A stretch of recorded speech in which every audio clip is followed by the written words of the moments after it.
আজকে আমি একটা আপনাদেরকে কথা বলি, যা হচ্ছে আপনার সাথে আপনার রব দেখছেন।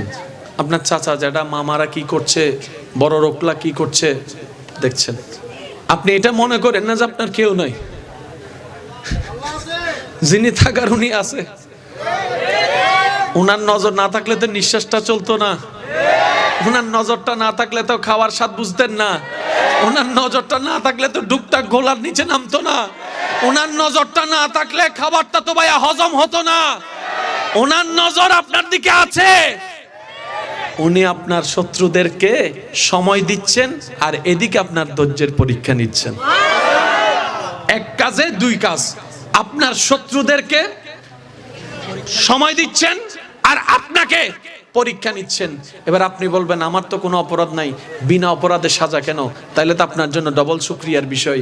সেটা হচ্ছে আল্লাহ তাআলা আপনাকে 10,000 বছর আগুনে জ্বলার মতো গুনাহ যেটা আপনি করেছেন ওইটা থেকে বাঁচানোর জন্য 3-4 মাসের 3 বছর 5 বছরের একটা দুনিয়ার কষ্ট দিয়ে দিচ্ছেন। সুবহানাল্লাহ। এবার বলেন লাভ না লস?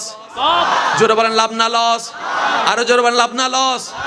আল্লাহর বান্দা বা লসে থাকবে, এটা হয় কেমনে? বান্দা আল্লাহর যখন হয় এটা লসে থাকে না, লাভে লাভ। নবী কি বলছেন? মুমিন বান্দাদের বিষয়টা বড়ই চমৎকার। তারা কষ্ট পাইলো লাভ, সুখ পাইলো লাভ।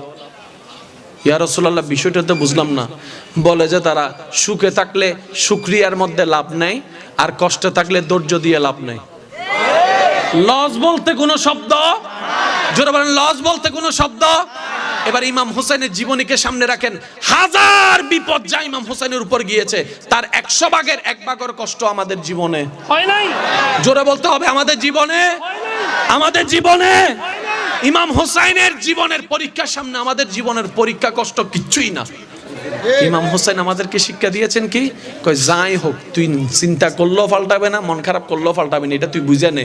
সুতরাং একটা কাজ কর, মুখে আলহামদুলিল্লাহ, মনে ধৈর্য রাখ, বাকি সবকিছু হয়ে যাবে, বাকি সবকিছু হয়ে যাবে। বলেন সুবহান। আমাদের স্রষ্টার নাম আল্লাহ, আমাদের রিজিকদাতার নাম আল্লাহ। এই আল্লাহর অনেকগুলাই নাম আছে,